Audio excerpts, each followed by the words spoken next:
ৰাজ্য চৰকাৰৰ যি অৰুণোদয় আঁচনি আছিলে, অৰুণোদয় আঁচনিত ব্যাপক খেলি মেলিৰ অভিযোগ উত্থাপন কৰি আজি মৰিয়নি সমজিলা যি কাৰ্যালয় আছে তাত আচলতে বহুতো ৰাইজ উপস্থিত হৈ একেলগে প্ৰতিবাদ সাব্যস্ত কৰিছে। আৰু ইয়াত ৰাইজৰ দল কৃষকমুখীকে ধৰি যিসকল বঞ্চিত লোক আছে আচলতে তেওঁলোকে আহি এনেদৰে প্ৰতিবাদ সাব্যস্ত কৰা দেখা গ'ল।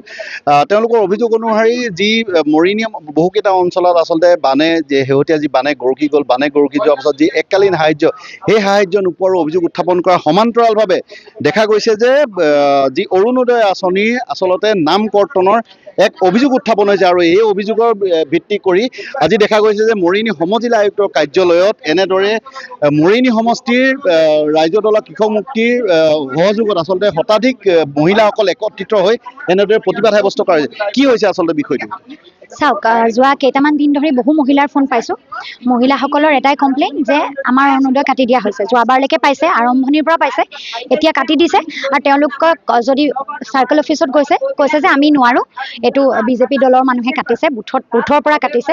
আৰু তাৰ বহু মানুহ ৰূপজ্যোতি কুৰ্মীক লগ কৰিবলৈও গৈছে বুলি কৈছে। তেখেতে কৈছে যে কেৱল সন্দেহৰ ভিত্তিত তোমালোকৰ ঠাইত মই ইমান ভোট পালোঁ, জ্ঞানশ্ৰী ইমান পালে, ক'ৰবাত বিজেপি দলৰ কৰ্মীকে মোৰ লগত ক'ৰবাত মাত এষাৰ মতাৰ কাৰণে বা ক'ৰবাত সন্দেহৰ ভিত্তিতে তেওঁলোকৰ কাটি দিছে। গতিকে মহিলাসকলে নিজৰ কথাখিনি নিজেই কৈ আছে। আমাৰো যথেষ্ট ক'বলগীয়া আছে কি আমি মহিলাসকলৰ কথাখিনিয়ে আজি প্ৰশাসনৰ মাজলৈ লৈ আহিব বিচাৰিছোঁ যে তেখেতসকলে মহিলাসকলে পাই থকা মহিলাসকলক কিয় কাটিছে। যদি এনেদৰে হয় তেতিয়াহ'লে কৈ দিব লাগিব হিমন্ত বিশ্ব শৰ্মাদেৱে বা আজি সমজিলা আয়ুক্তই আমাক এইটো স্পষ্ট কৰিব লাগিব যে অৰুণোদয় আঁচনিখন বিজেপি দলৰ আঁচনি নে অসম চৰকাৰৰ আঁচনি। যদি অসম চৰকাৰৰ আঁচনি, ইয়াত আমাৰ লিষ্টত বহুত বিধৱা মানুহ আছে, বহুত বয়সস্থ মানুহ আছে, বহুত আচলতে বিকলাংগ স্পেচিয়েলি এবলড মানুহ আছে। সেইখিনি মানুহৰ অৰুণোদয় কাটি দিছে যোনে পাই আছিল, আৰু দলৰ পৰা কাটিছে বুলি কৈছে বা বিৰোধ কৰাৰ কাৰণে কাটিছে বুলি কৈছে, কাৰোবাক সন্দেহ কৰিয়ে মাথো কাটি দিছে। গতিকে এইটো বস্তু আমাক স্পষ্টকৈ উত্তৰটো লাগে যে অৰুণোদয় আঁচনিখন বিজেপি দলৰ আঁচনি নে অসম চৰকাৰৰ আঁচনি।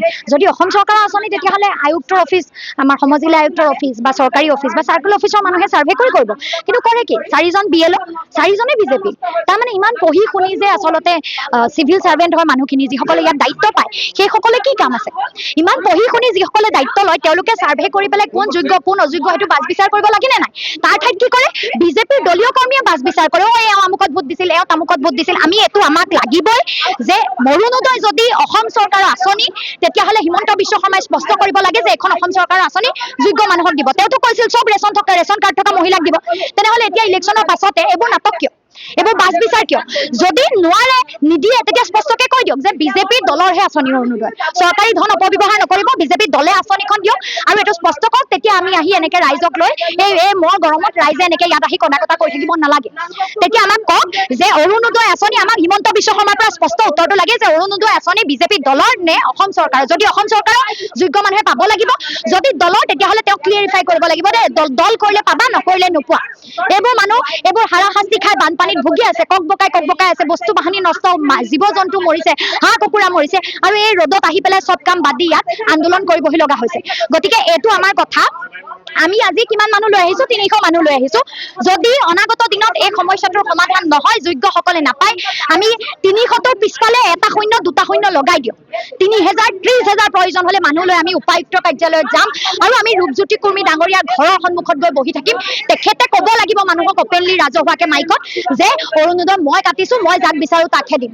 তেখেতে এইটো স্পষ্ট কৰিব লাগিব। কিছুদিনৰ আগত তেখেতে কৈছিল নহয় যে য'ত মই ভোট বেছি পাইছোঁ তাত কাম কৰিম, য'ত ভোট কম পাইছোঁ 2 বছৰৰ পাছত কাম কৰিম। তেখেতে তেনেকুৱা কথাবোৰ যে কয়, এইবোৰে ট্ৰেইনিং দিছে নেকি বিজেপি দলৰ আচলতে বিধায়কসকলক? হিমন্ত বিশ্ব শৰ্মাদেৱে এইবোৰ ট্ৰেইনিং দিছে নেকি? তেওঁলোকেতো শ্লোগান দিয়ে সবকা সাথ সবকা বিকাশ। এয়া নেকি সবকা সাথ সবকা বিকাশৰ এয়া নেকি নাটক? আমাক উত্তৰটো আজিৰ দিনটোত লাগিব যে যিসকলৰ অৰুণোদয় কটা হৈছে, কেলে কটা হৈছে, তাৰ যুক্তি কি? বিকলাংগ আছে, তাত আমাৰ স্পেচিয়েল বিধৱা মহিলা আছে, বয়সস্থ মহিলা আছে যাৰ উপাৰ্জন নাই। সেই যিখিনি মানুহে পাব লাগে, অবিবাহিত মহিলা আছে, সেইখিনি মানুহৰ কিয় কাটিছে? আমাক আজি উত্তৰটো ইয়াৰ পৰা লাগিব। উত্তৰটো আমি লৈহে যাম আৰু অনাগত দিনত তেওঁলোকক দিব নে নাই, এই উত্তৰটো আমাক লাগিব। বানপানী সাহায্যটো নকৈছোৱে, বহু ঠাইত ছাৰ্ভে হোৱা নাই এতিয়ালৈকে। ৰাইজে আমাক যিমান ফোন কৰিছে, হোৱা নাই ন? বহু ঠাইত আমি দেখি আহিছোঁ যে বানপানী, আপোনালোকেও হয়তো দেখিছে, বানে ক্ষতিগ্ৰস্ত কৰি ৰাইজৰ ঘৰৰ অৱস্থা নাই। কিন্তু বানপানীৰ ছাৰ্ভে কৰিব চোতাললৈকে এতিয়ালৈকে মানুহ যোৱা নাই। বানপানী সাহায্য দিয়াটো বাদে দিয়ক, 15,000 কাৰোবাৰ 2-3 তলীয়া বিল্ডিং আছে, চোতাললৈকে পানী গৈছে, ৰাস্তালৈকে গৈছে, তাতো পাইছে। আৰু কাৰোবাৰ চব বিচনা বয় বস্তু, হাঁহ কুকুৰা মৰি খাস্তা হৈছে, ঘৰ দুৱাৰ ভৰি আছে, পোৱা নাই। তাৰমানে এইটো ক্ষেত্ৰতো বিজেপি কংগ্ৰেছ ৰাইজৰ দল কিবা কিবি কৰিছে তেওঁলোকে।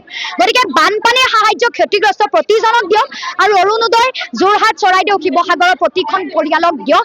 যিখিনিয়ে পাই আছিলে সেইখিনি কিন্তু আগত দিল, সেইটো আমাৰ দাবী। মুখ্যমন্ত্ৰীয়ে যিখিনি কথা কৈছিল আচলতে তাৰ সম্পূৰ্ণ বিপৰীত ছবি এখন মোহিনী দেখে। একদম, তেখেতেতো আহি চবকে দিম বুলি কৈছিলে।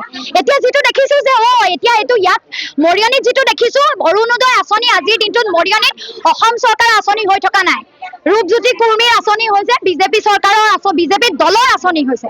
গতিকে মুখ্যমন্ত্ৰী মহোদয় যে কয় যে সবকা সাথ সবকা বিকাশ, মৰিয়নিত আহি তেওঁ অনাগত দিনত দলৰ কথাহে ক'ব পাৰিব, ৰাইজৰ কথা, সমাজৰ কথা, চৰকাৰৰ কথা ক'ব নোৱাৰিব। এনেকে হলে চৰকাৰে স্পষ্ট কৰিব লাগিব যে আঁচনিখন কাৰ। যদি চৰকাৰৰ, তেতিয়াহ'লে চৰকাৰে সিদ্ধান্ত ল'ব লাগিব।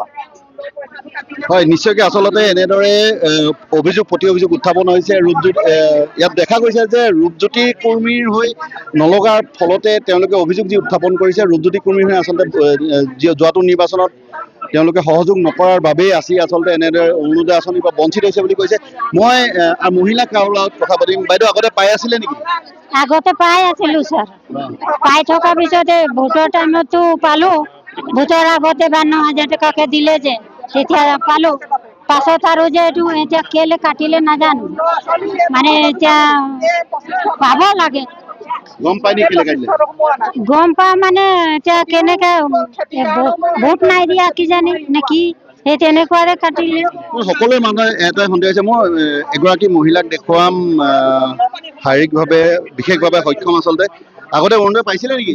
ক'ব নোৱাৰা, কৰি ছোৱালী কাটি পেলালে। ক'ব নোৱাৰে ন? ক'ব নোৱাৰা, কৰি ছোৱালী তাই। আপোনাৰ কিবা হয়? মোৰ ভণ্টি হয়।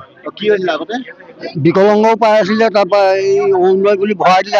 এতিয়া নাই, 9,000টো পালে, কিন্তু তাৰ পাছৰ পৰা কাটি পেলালে। কেলে নাই বুলি ভাবিছে? কেলে নাই পোৱা বুলি ভাবিছে? আপোনাৰ কিবা সন্দেহ আছে? কাটি পেলালে।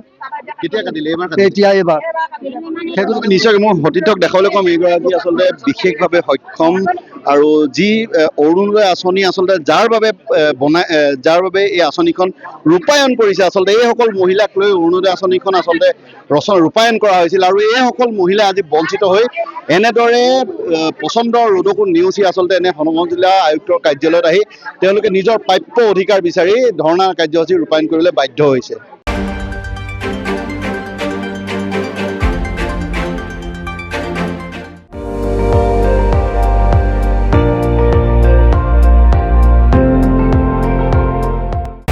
আপুনি চাই আছে ND24, সৰ্বশ্ৰেষ্ঠ নহয়, সৰ্বোত্তমৰ দৌৰ।